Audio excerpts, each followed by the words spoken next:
Hello, wrestling fans, and welcome to another edition of Body Slam Your Ears. I am Steve Fall, of course, with my host, Issa. Issa, how you doing today? I am exhausted. Exhausted? From Revolution. Yes. Why are you exhausted from Revolution? Was it too exciting for you? It was long. Indeed it was. Indeed it was. And I gotta say, after the CM Punk MJF match, as long, the audience there tried to keep it going, but the audience at home, I don't think could keep it emotionally going after CM Punk versus MJF. Do you agree? Agreed. Yeah, agreed. Okay. I feel like CM Punk and MJF was very emotionally draining. I don't have my reaction up yet, but it will be up in my channel. But I wasn't screaming. I wasn't being extra. I was so invested emotionally that I'm just literally just watching the match. You know what I mean? And then all the blood and all the spots. Like, it was a very emotional roller coaster of a match. Great storytelling. But you're absolutely right. It drained me. And then this kind of really sucks for what happens after that match, because all the other matches were good. They were fun. Yeah.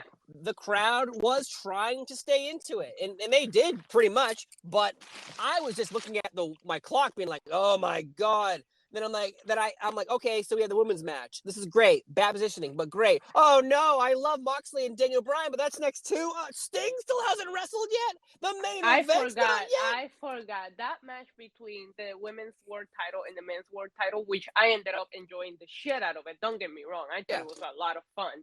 But I forgot about that match, and when it was on, I was like, holy shit, I forgot about this match. I'm an hour ahead, and I also had to do the Wrestling In podcast post coverage. So I was like, I'm staring at my clock like I didn't finish podcasting about Revolution yesterday until 3 a.m. my time. Yuck. Yeah. Yuck. Pretty much what happened to me was during Adam Cole and Adam Page's match, I said, all right, I'm done. I cannot do anymore. So I brought my phone up. I was watching on my phone, and I started brushing my teeth.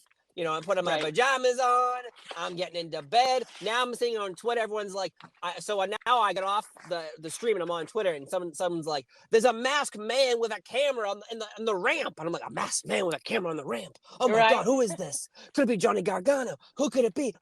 And then I go back to the stream, and it's like, oh no, it's nobody. It's just a cameraman wearing a mask for some strange reason. Yeah, for some strange reason. Yes, I know.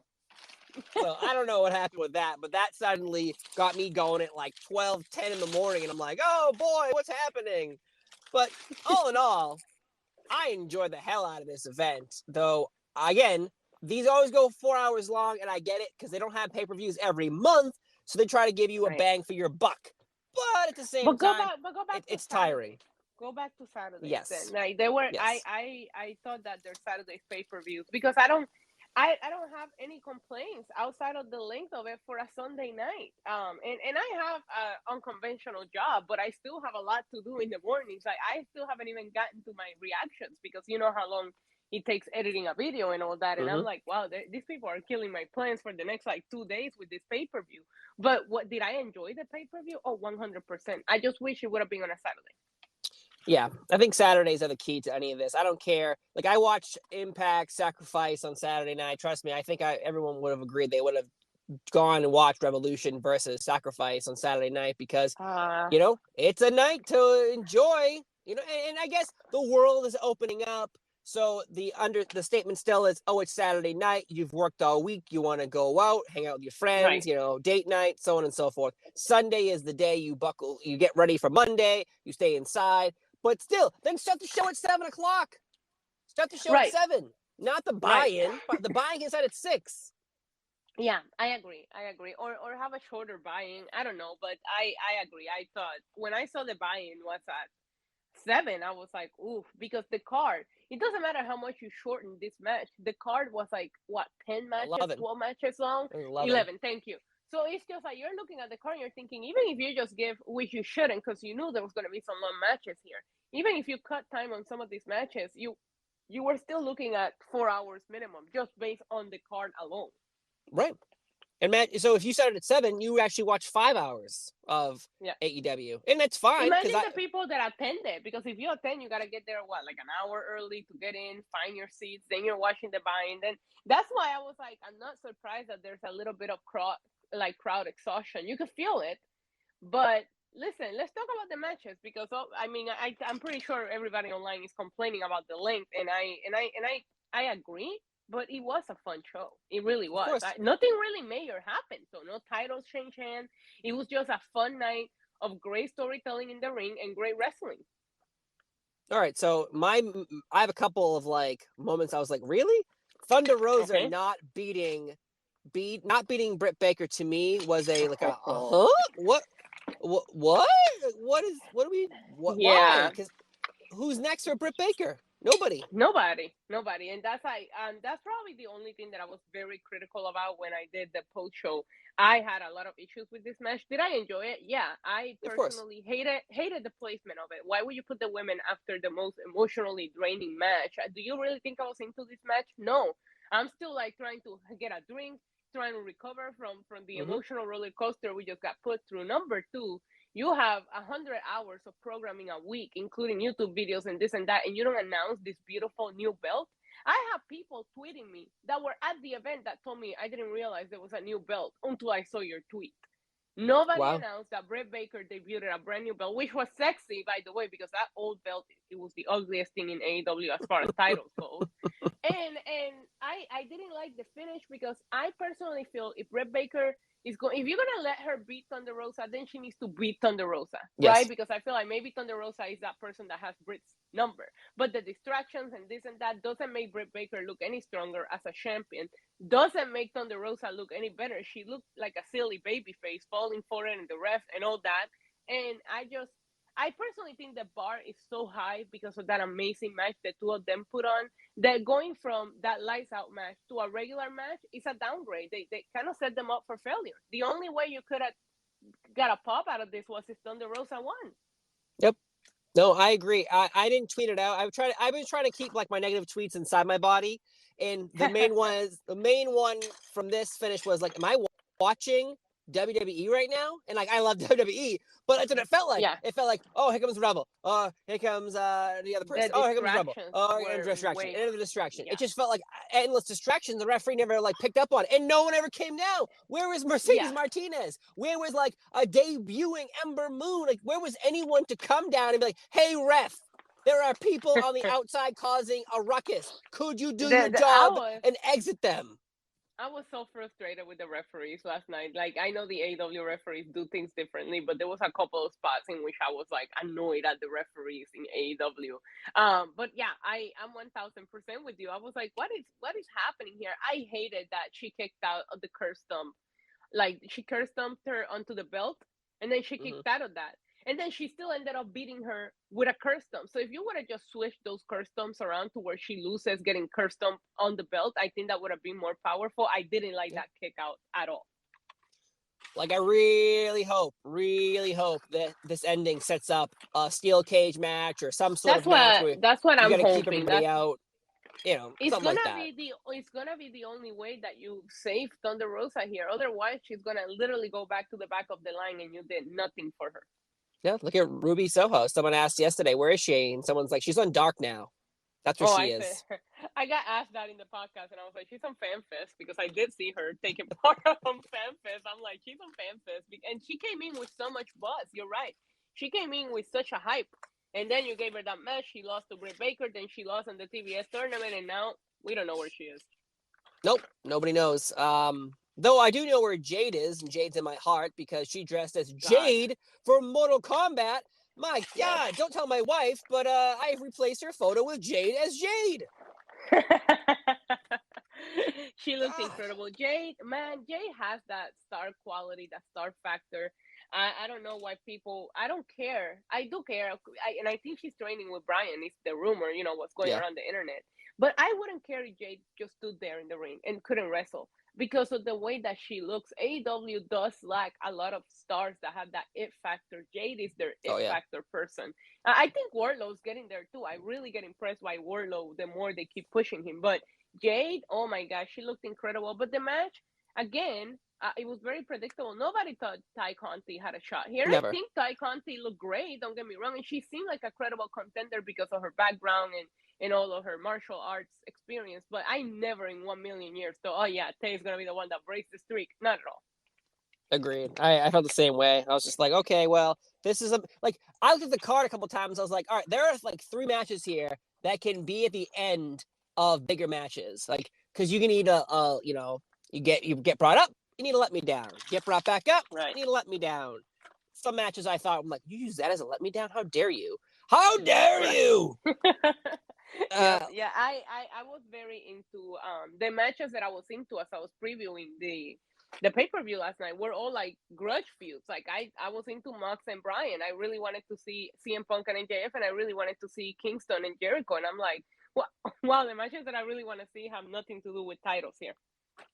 Well, yeah, because actually, you have a good story, and actually, Right. you actually care about it. And like Moxley and Bryan Danielson, another great match, and the fans kept it going too. Horrible placement. Thank you, because it was like really good. Everything great was about it, but at the same time, I'm sitting there going like, I'm still drained from CM Punk and MJF. Like, I can't come back. I cannot come back from that emotional roller coaster I was just on. Punk and MJF should have been the main event. I know they don't like doing that, but you know that I told you this last week. That was my main event, and there was this match was also, there was blood involved, and I was like, they should have had this open the show, because there was two bloody violent matches almost back to back. Yes. Where they're not gonna outdo what CM Punk and MJF just did. So put them early on, so the violence that they express like really shows. I would have put this match on the opener, and I would have switched Jericho to Eddie Kingston to this, because I feel like Eddie Kingston will wake up the crowd. He has such crowd support that people were gonna pop for him. And I actually thought him and Jericho put on a great match, and Eddie finally winning the big one, that would have woken the crowd up. And I like the pay-per-view. I thought the match placement was very weird. There was a couple of matches that I was like, why is this match here in this spot? You gave us like two super crazy. You gave us that tag team match and the ladder match back to back too. I was like, you could have put something to cool it off in between. Yeah. You know what I mean? Like that first hour my was only like complaint. Yeah. The first hour was a banger. Like, you could never come back from that. And then you kept piling it up. Then once you got to, I'll say it again, once you got to CM Punk and MJF, it was like, now you're on top of the mountain. The only place to go now is back down the mountain. And guess what? All the matches after, still, Moxley and Danielson they held it together. William Regal showed up as the angry dad, slapping the shit out of them. Shake your hands right now, mister. Shake your hands or I'll yell War Games. I'll yell War Games. I'll do it. You know, I have a theory. That at the end of the pay-per-view, when Adam Page picked up the limp arm of Adam Cole just to shake it, I was like, yeah, he don't want William Regal to come out here and slap him. So he's like, I'm just going to shake this man's hand no matter what. Oh my God! People are just backstage. Hey, William Regal's walking in the hallway. People just hello, just shake someone's hand. Don't get slapped.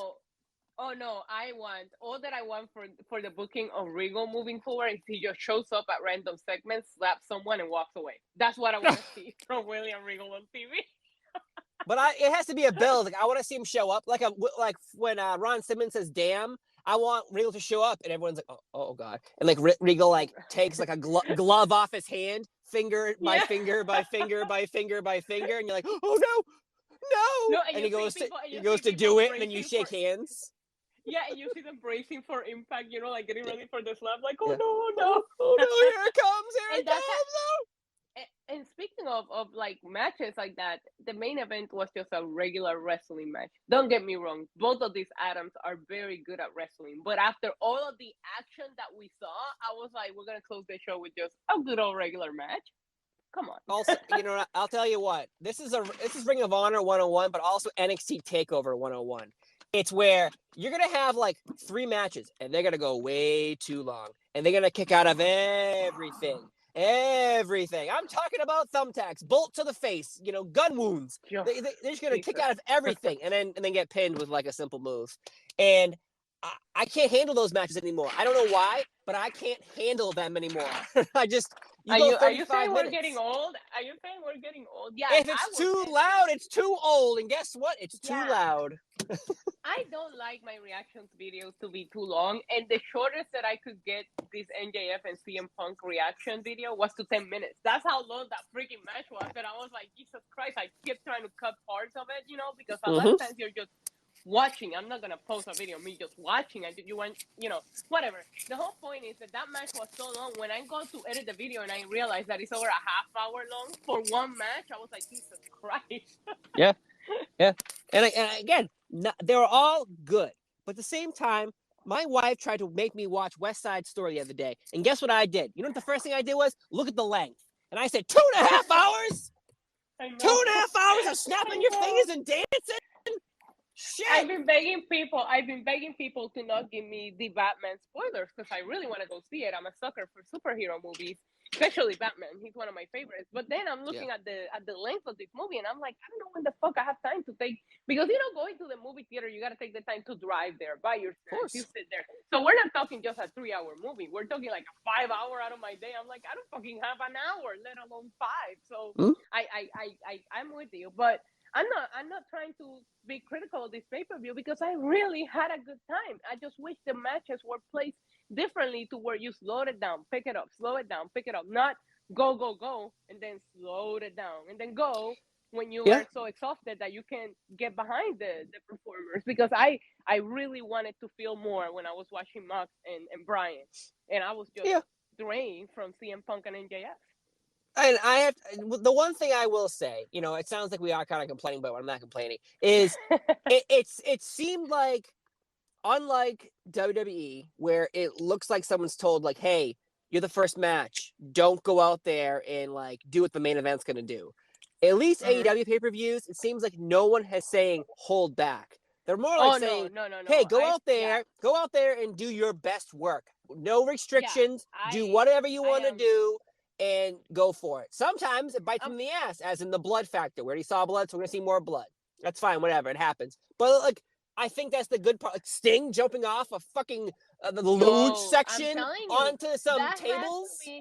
If I had to give, like, awards, right, for this show, that would be, like, my biggest surprise. Because not only did I, like... The Spanish Fly? When I realized this match was happening, I was already in a bad mood because I was like, why didn't they just take it out? And then next thing I know, I ended up having a blast. I didn't even record my reaction because I was like, I'm not into this. By the way, Andrade looked like a beast. I know everybody's talking about Sting, but I thought they really did a good job at showcasing Andrade, even though he was in the losing end of this match, because I thought he looked great. Sting is a crazy grandpa motherfucker. Like, I loved everything that he did last night. I thought that match was a lot of fun, but that's another thing. You do all those crazy spots, and then once again, you give us the main event, which is just a good old regular wrestling match in which you didn't take the time to build up this feud. If you would have built a really grudge feud between Adam Cole and Adam Page, it would have been different, even if it was just a regular match. But I do think that they waited too long to start building this matchup. No, I agree. It felt like they just didn't want to pull a trigger until Orange Cassidy and the Adam Cole storyline was over. But I think the MVP of the night is definitely Wardlow, who wins the Face of the Revolution ladder match, earning an AEW TNT Championship match. And he turned on MJF, setting out the storyline of MJF versus Wardlow. So that's going to be very interesting to see what happens next. I know I've been very vocal about MJF being my favorite, and I'm going to give him even more flowers because while he was getting himself over, while he got himself over as the biggest heel in the company, he also got Wardlow over as the biggest babyface in the company right now. And that, you got to be very good at your job to be able to get two people over in one storyline, in one character. I think MJF really helped Wardlow. When he came out last night and he gave that ring, like he had that eye contact with CM Punk, the crowd was going nuts for it. And I was like, yes, because I do think Wardlow also looks like a star. I think Wardlow could be a big player for AEW. Yeah, there's some huge, I think last night, except for that, Hangman Page, I think since winning the belt, I don't know what he's really doing. I don't really care for him anymore. But everybody else seems to be doing really well. Britt Baker's rising up, the MJF, Wardlow storyline, Jade being undefeated, even Keith Lee and Orange Cassidy, I think, in Powerhouse Hobbs, Ricky Starks, who died last night in front of our eyes twice. Yeah, and Orange Cassidy too, man. Like, listen, I agree with you. I think the problem with Page is the character. We're not seeing a lot of the guy that we fell in love with that wanted him to win the belt.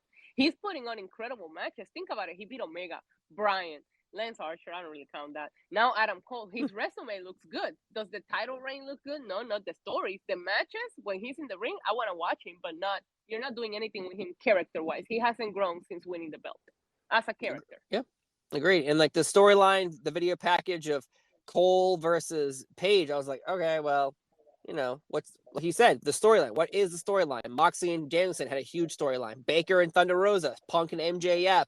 And Jericho and Kingston. Everything else was doing well for match quality wise, but storyline wise, You had almost 4 months to build up Page's first real pay-per-view title defense. Not his first title defense, but on pay-per-view, this was his first. You had almost 4 months to build that, and you didn't. Granted that half of that was taken with his story with Bryan, but in that story, Bryan was more interesting. So, you're not doing your world champion any favor. I am glad he retained because of people not being so high on him. I was afraid that they were going to, give it to Cole, but I'm glad he retained, but you got to do something different with him now. Agreed. So, thumbs up, thumbs down, thumbs in the middle for AEW Revolution? Thumbs up. I had a good time. I mean, I can't tell you, oh my God, you got to go watch this because this happened. No title change hands. Just go watch it if you enjoy good wrestling. Yeah, I've sent clips to my friends of Sting jumping off and Sammy's jump off the barricade, so off the top of the set. So there's a lot of great matches, but clips, Orange Cassidy being thrown over the top rope by Keith Lee and everyone missing him. Was good stuff. But I give it a thumbs up as well. I thought it was fun. But there you go, folks. Another episode of Body Slam Your Ears talking about AEW Revolution. What a fun time! But Tony Khan, if you're listening, Saturday nights, my friend, please. And place the matches differently. Don't this roller coaster of emotions you put us on kind of drained us towards the end. And I want to be there for the main event, but I think half of my reaction video is me yawning, like because I was so fucking tired. I know. If my reaction video will be me brushing my teeth in the main event. In your pajamas. In my pajamas. In my Brock Lesnar onesie. Okay. That's interesting. Okay. But thank you for listening, folks. Another edition of Body Slam Your Ears in the can. We end the show the same way we do every time we do it, with what wonderful phrase? Adios. Adios.